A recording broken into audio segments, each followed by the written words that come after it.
Bonjour à tous. Aujourd'hui, on va parler de la rénovation énergétique et du piège de la surchauffe estivale. Contexte et constat.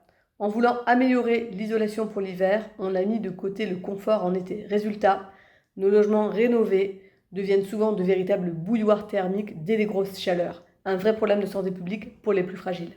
Pourquoi l'été devient problématique ? On renforce l'isolation, l'étanchéité, le double vitrage, mais sans penser à la chaleur estivale.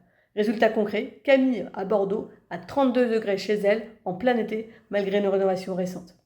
Et ce n'est pas anecdotique. 38% des locataires HLM qualifient leur logement de bouilloire en été et à Paris, c'est 55% qui ont souffert d'au moins 24 heures de chaleur extrême en 2023. Pourquoi est-ce que ça chauffe autant ? Moins de 10% des logements rénovés prennent en compte la chaleur estivale. On isole très bien, mais on oublie les protections solaires, volets, stores, ventilation naturelle et matériaux à forte inertie. Résultat, la chaleur entre, mais ne s'en va plus. Mais il existe des solutions efficaces et accessibles. Protection solaire extérieure, volets, stores, brise-soleil peuvent réduire jusqu'à 60% des apports de chaleur. Matériaux à forte inertie, pierre, béton, ils stockent la fraîcheur nocturne pour la restituer le jour. Ventilation naturelle traversante. Rafraîchissement sans climatisation, c'est tout à fait possible. Végétalisation, toiture et murs, réduction notable de la chaleur ambiante.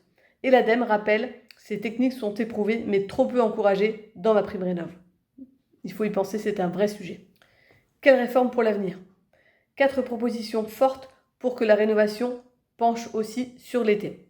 Indice de confort d'été dans les DPE pour éviter d'avoir un logement A mais invivable à 30 degrés.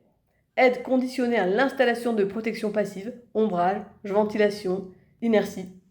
Plan ombrage national pour les villes, brise-soleil, végétalisation, règles urbaines. Formation obligatoire des professionnels à la conception bioclimatique. Rénover pour le chaud et le froid. En conclusion, rénover pour l'hiver c'est bien, mais renouveler sans penser à l'été c'est courir un risque. Habillez votre projet de protection solaire, ventilation et inertie, votre confort et votre santé vous en remercieront. À bientôt.